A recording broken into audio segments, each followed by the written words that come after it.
Hello friends, welcome to GK mind game. ಪ್ರಶ್ನೆಗಳ ಸಂಪೂರ್ಣ ಮಾಹಿತಿಗಾಗಿ ವಿಡಿಯೋನ ಎಲ್ಲೂ ಸ್ಕಿಪ್ ಮಾಡದೆ ಕಂಪ್ಲೀಟ್ ಆಗಿ ನೋಡಿ. ಇವತ್ತಿನ ಪ್ರಶ್ನೆಗಳಲ್ಲಿ ಮೊದಲನೇ ಪ್ರಶ್ನೆ, ಮದ್ಯಪಾನವನ್ನು ಕುಡಿಯುವ ಮುನ್ನ ಆಹಾರ ಅಥವಾ ಏನನ್ನಾದರೂ ಸೇವಿಸುವುದರಿಂದ ಏನಾಗುತ್ತದೆ? ಆಪ್ಷನ್ಸ್: ಎ, ನಶೆ ಏರುವುದಿಲ್ಲ. ಬಿ, ಕಡಿಮೆ ಅಡ್ಡ ಪರಿಣಾಮ. ಸಿ, ಮದ್ಯಪಾನ ನಿಯಂತ್ರಣ. ಡಿ, ಅಜೀರ್ಣ.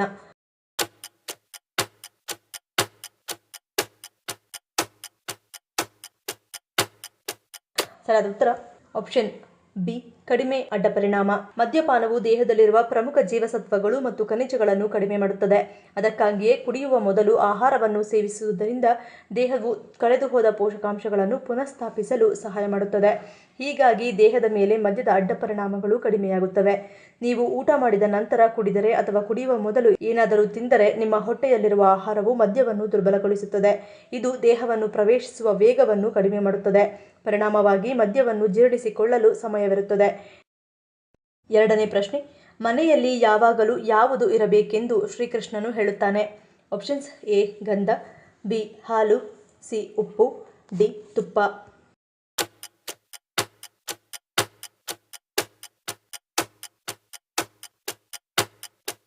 ಸರಿಯಾದ ಉತ್ತರ ಆಪ್ಷನ್ ಡಿ, ತುಪ್ಪ. ಮನೆಯಲ್ಲಿ ಯಾವಾಗಲೂ ಶುದ್ಧ ಹಸುವಿನ ತುಪ್ಪವಿರಬೇಕೆಂದು ಶ್ರೀಕೃಷ್ಣನು ಯುಧಿಷ್ಠಿರನಿಗೆ ಹೇಳಿದ್ದನು. ಮನೆಯಲ್ಲಿ ಈ ತುಪ್ಪವನ್ನು ಇಟ್ಟುಕೊಳ್ಳುವುದು ಅತ್ಯಂತ ಮಂಗಳಕರವೆಂದು ಪರಿಗಣಿಸಲಾಗುತ್ತದೆ. ಮನೆಯಲ್ಲಿ ಹಸುವಿನ ತುಪ್ಪವನ್ನು ಇಟ್ಟುಕೊಳ್ಳುವುದರಿಂದ ಆ ಮನೆಯು ಶುದ್ಧತೆ ಮತ್ತು ಸಮೃದ್ಧಿಯನ್ನು ಹೊಂದಿರುತ್ತದೆ. ದೇವರ ಕೋಣೆಯಲ್ಲಿ ಹಸುವಿನ ತುಪ್ಪದ ದೀಪವನ್ನು ಹಚ್ಚುವುದರಿಂದ ಮನೆಯಲ್ಲಿ ಸಂತೋಷ ಮತ್ತು ಸಮೃದ್ಧಿ ಹೆಚ್ಚಾಗುತ್ತದೆ. ಮೂರನೇ ಪ್ರಶ್ನೆ, ಕೆಲವರಿಗೆ ಕೈಗಳು ಯಾವಾಗಲೂ ಬೆವರಲು ಕಾರಣವೇನು? ಆಪ್ಷನ್ಸ್: ಎ, ಒತ್ತಡ. ಬಿ, ಹಾರ್ಮೋನ್ ಬದಲಾವಣೆ. ಸಿ, ನರ ಅಸ್ವಸ್ಥತೆ. ಡಿ, ಮೇಲಿನ ಎಲ್ಲವೂ.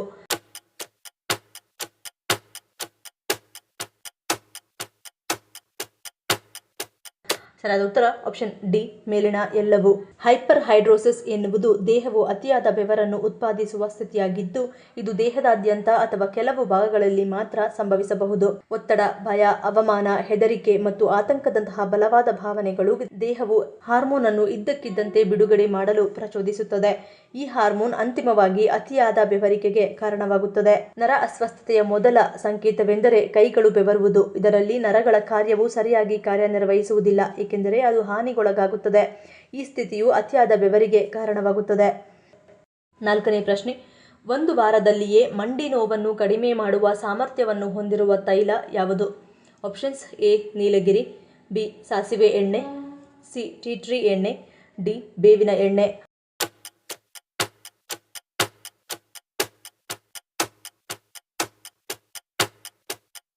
ಸರಿಯಾದ ಉತ್ತರ ಆಪ್ಷನ್ ಬಿ, ಸಾಸಿವೆ ಎಣ್ಣೆ. ಹೆಚ್ಚಿನ ಜನರಿಗೆ ಮಂಡಿ ನೋವು ಕಾಡುತ್ತಿರುತ್ತದೆ. ಈ ಮಂಡಿ ನೋವಿನಿಂದಾಗಿ ಹಲವಾರು ಜನ ನಡೆಯಲು ಕಷ್ಟಪಡುತ್ತಾರೆ.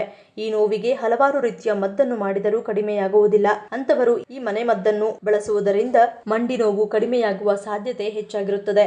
ಮೊದಲಿಗೆ ಒಂದು ಪಾತ್ರೆಗೆ ಸಾಸಿವೆ ಎಣ್ಣೆಯನ್ನು ತೆಗೆದುಕೊಂಡು ಆ ಎಣ್ಣೆಗೆ 10 ಲವಂಗಗಳನ್ನು ಹಾಕಿಕೊಳ್ಳಬೇಕು. 1 ಚಮಚ ಅಜ್ವೈನ ಹಾಗೆ 1 ಚಮಚ ಮೆಂತ್ಯ ಹಾಕಿ ನಂತರ 4 ಎಸಳು ಬೆಳ್ಳುಳ್ಳಿ ಹಾಕಿ ಎಣ್ಣೆಯನ್ನು ಚೆನ್ನಾಗಿ ಕುದಿಸಿಕೊಳ್ಳಬೇಕು. ಈ ಎಣ್ಣೆ ತಣ್ಣಗಾದ ನಂತರ ಮಂಡಿ ನೋವಿಗೆ ಹಚ್ಚಿ ನಯವಾಗಿ ಮಸಾಜ್ ಮಾಡಬೇಕು. ಹೀಗೆ ಮಾಡುವುದರಿಂದ 1 ವಾರದಲ್ಲಿ ಮಂಡಿ ನೋವು ಕಡಿಮೆಯಾಗುತ್ತದೆ. ಐದನೇ ಪ್ರಶ್ನೆ, ಅತಿಯಾದ ಭಾರವನ್ನು ಎತ್ತುವ ಕೆಲಸ ಮಾಡುವ ವ್ಯಕ್ತಿಯಲ್ಲಿ ಉಂಟಾಗುವ ಸಮಸ್ಯೆ ಯಾವುದು? Options: A, ನರಹಾನಿ. ಬಿ, ಸ್ನಾಯು ಸೆಳೆತ. C, hernia. ಡಿ, ಮೂಳೆ ಕ್ಯಾನ್ಸರ್.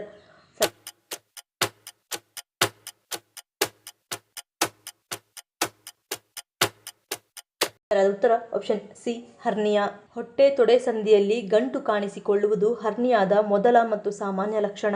ಇದು ನೋವುರಹಿತವಾಗಿರಲೂಬಹುದು. ಕೆಲವೊಮ್ಮೆ ವ್ಯಕ್ತಿ ಮಲಗಿದಾಗ ಈ ಗಂಟು ಕಾಣೆಯಾಗುತ್ತದೆ. ಸಾಮಾನ್ಯವಾಗಿ ಹೇಳುವುದಾದರೆ ಉದರ ತೊಡೆ ಸಂದುಗಳ ಸ್ನಾಯು ನಿಶಕ್ತವಾದಾಗ, ಕೆಮ್ಮು, ಮಲಬದ್ಧತೆ ಸಮಸ್ಯೆ ಎದುರಿಸುತ್ತಿರುವ ವ್ಯಕ್ತಿ ಹಾಗೆ ಅತಿಯಾದ ಭಾರ ಎತ್ತುವ ಕೆಲಸ ಮಾಡುವ ವ್ಯಕ್ತಿಯಲ್ಲಿ ಚರ್ಮ ಉಬ್ಬಿ ಕರುಳಿನ ಒಂದು ಭಾಗ ಈ ನಿಶಕ್ತ ಭಾಗದಲ್ಲಿ ನುಗ್ಗಿ ಹರ್ನಿಯಾವನ್ನು ಉಂಟುಮಾಡುತ್ತದೆ. ಕೆಲವರಲ್ಲಿ ಇದು ತಾನಾಗಿಯೇ ಕಡಿಮೆಯಾದರೂ ಸೂಕ್ತ ಚಿಕಿತ್ಸೆ ಸಿಗದಿದ್ದಾಗ ಹರ್ನಿಯಾ ದೊಡ್ಡದಾಗಿ ಸಮಸ್ಯೆ ಉಂಟುಮಾಡುತ್ತದೆ. ಹರ್ನಿಯಾ ಗಂಟಿನಲ್ಲಿ ದೊಡ್ಡ ಕರಳು, ಸಣ್ಣ ಕರಳು ಅಥವಾ ಕೆಲವೊಮ್ಮೆ ಮೂತ್ರಚೀಲ ಸಿಲುಕುತ್ತದೆ. ಇದರಿಂದ ಆ ಭಾಗದಲ್ಲಿ ರಕ್ತ ಸಂಚಲನದಲ್ಲಿ ವ್ಯತ್ಯಾಸ ಉಂಟಾಗುತ್ತದೆ. ಬಳಿಕ ನೋವು, ವಾಕರಿಕೆ, ಊಟ ಸೇರದಿರುವುದು, ಹರ್ನಿಯಾ ಭಾಗದಲ್ಲಿ ಭಾರವೆನಿಸುವ ಅನುಭವ, ಸೆಳೆತ ಕಾಡುತ್ತದೆ. ಆರನೇ ಪ್ರಶ್ನೆ, ಅಳದಿದ್ದರೂ ಕಣ್ಣುಗಳಲ್ಲಿ ನೀರು ಬರಲು ಕಾರಣವೇನು? Options: A, ಒಣಕಣ್ಣು. ಬಿ, ಕಣ್ಣಿನ ಪೊರೆ. C, allergy. ಡಿ ನರ ಸಮಸ್ಯೆ.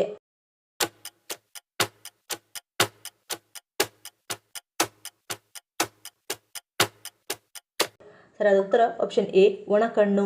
ಒಣಗಿದ ಕಣ್ಣುಗಳು ಸಾಮಾನ್ಯ ಸಮಸ್ಯೆಗಳಲ್ಲಿ ಒಂದಾಗಿದೆ.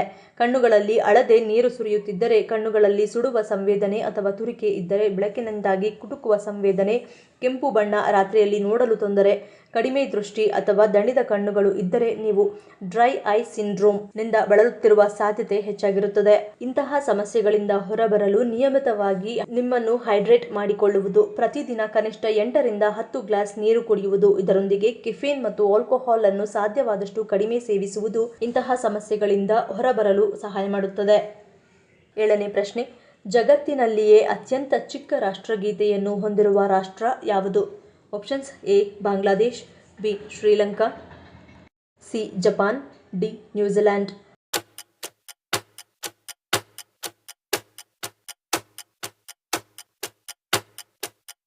ಸರಿಯಾದ ಉತ್ತರ ಆಪ್ಷನ್ ಸಿ ಜಪಾನ್.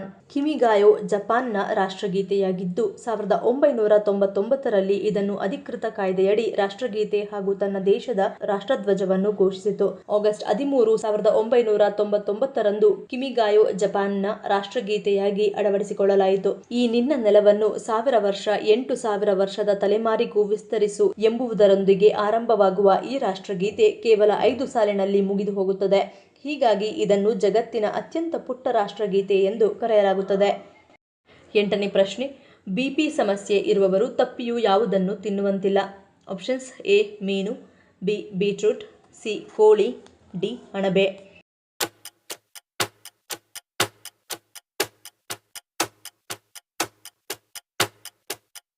ಸರಿಯಾದ ಉತ್ತರ ಆಪ್ಷನ್ ಬಿ ಬೀಟ್ರೂಟ್. ಕಡಿಮೆ ರಕ್ತದೊತ್ತಡ ಸಮಸ್ಯೆ ಇರುವವರು ತಪ್ಪಿಯೂ ಬೀಟ್ರೂಟ್ ಅನ್ನು ಸೇವಿಸಬಾರದು, ಏಕೆಂದರೆ ಅದು ಪರಿಸ್ಥಿತಿಯನ್ನು ಇನ್ನಷ್ಟು ಹದಗೆಡಿಸಬಹುದು. ಬೀಟ್ರೂಟ್ ಫೈಬರ್ನಲ್ಲಿ ಸಮೃದ್ಧವಾಗಿದೆ ಮತ್ತು ಕಡಿಮೆ ಗ್ಲೈಸೆಮಿಕ್ ಸೂಚಿಯನ್ನು ಹೊಂದಿದೆ. ಆದರೂ ಅದನ್ನು ಅತಿಯಾಗಿ ಸೇವಿಸಿದರೆ ಅದರಿಂದ ಅದರಲ್ಲಿರುವ ಸಕ್ಕರೆಯ ಪ್ರಮಾಣವು ರಕ್ತದಲ್ಲಿನ ಸಕ್ಕರೆ ಮಟ್ಟದ ಮೇಲೆ ಪರಿಣಾಮ ಬೀರುತ್ತದೆ. ಆದ್ದರಿಂದ ಮಧುಮೇಹ ರೋಗಿಗಳು ಅಥವಾ ರಕ್ತದಲ್ಲಿ ಸಕ್ಕರೆ ಮಟ್ಟವನ್ನು ನಿಯಂತ್ರಿಸಲು ಬಯಸುವ ಜನರು ಬೀಟ್ರೂಟ್ ಸೇವನೆಯನ್ನು ಕಡಿಮೆ ಮಾಡಬೇಕು. 9ನೇ ಪ್ರಶ್ನೆ, ಹಲಸನ್ನು ಅತಿ ಹೆಚ್ಚು ಬೆಳೆಯುವ ರಾಜ್ಯ ಯಾವುದು? Options A Uttar Pradesh, B Kerala, C Karnataka, D Tamil Nadu.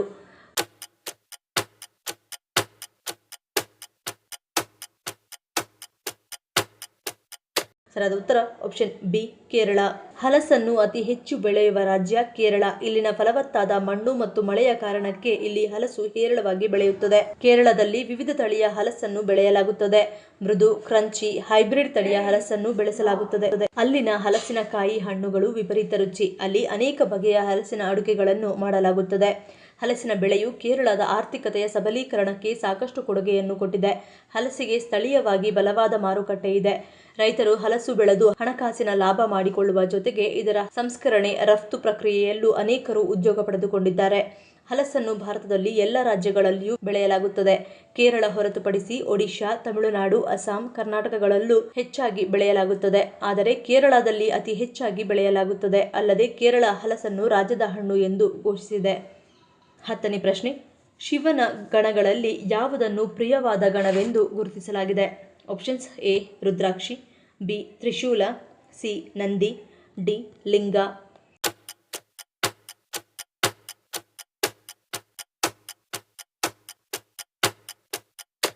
ಸರಿಯಾದ ಉತ್ತರ ಆಪ್ಷನ್ ಸಿ ನಂದಿ. ಹಿಂದೂ ಧರ್ಮದಲ್ಲಿ ಪ್ರತಿಯೊಂದು ದೇವರು ಮತ್ತು ದೇವತೆಗಳಿಗೂ ಅವರದ್ದೇ ಆದ ವಾಹನವನ್ನು ಗುರುತಿಸಲಾಗಿದೆ.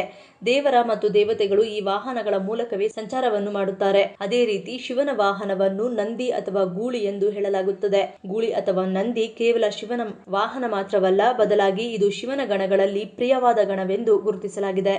ಈ ಪ್ರಶ್ನೆಗಳಲ್ಲಿ ನೀವು ಎಷ್ಟು ಪ್ರಶ್ನೆಗಳಿಗೆ ಸರಿ ಉತ್ತರವನ್ನು ಕೊಟ್ಟರೆ ಅನ್ನೋದನ್ನು ಕಮೆಂಟ್ ಮಾಡಿ ತಿಳಿಸಿ. ಈ ವಿಡಿಯೋ ನಿಮ್ಗೆ ಇಷ್ಟ ಆಗಿದ್ರೆ ಮರಿದೇ ಲೈಕ್ ಮಾಡಿ, ಶೇರ್ ಮಾಡಿ, ಸಬ್ಸ್ಕ್ರೈಬ್ ಮಾಡಿ. ನನ್ನ ಚಾನಲ್ನ ಇನ್ನೂ ಸಬ್ಸ್ಕ್ರೈಬ್ ಮಾಡಿದೆ ಹಾಗೆ ವಿಡಿಯೋಸ್ ನೋಡ್ತಿದ್ರೆ ಪ್ಲೀಸ್ ಸಬ್ಸ್ಕ್ರೈಬ್ ಮಾಡಿ, ಸಪೋರ್ಟ್ ಮಾಡಿ. ಮತ್ತೊಂದು ಇಂಟ್ರೆಸ್ಟಿಂಗ್ ವಿಡಿಯೋನಿಗೆ ಸಿಗ್ತೀನಿ. Until love you all, take care.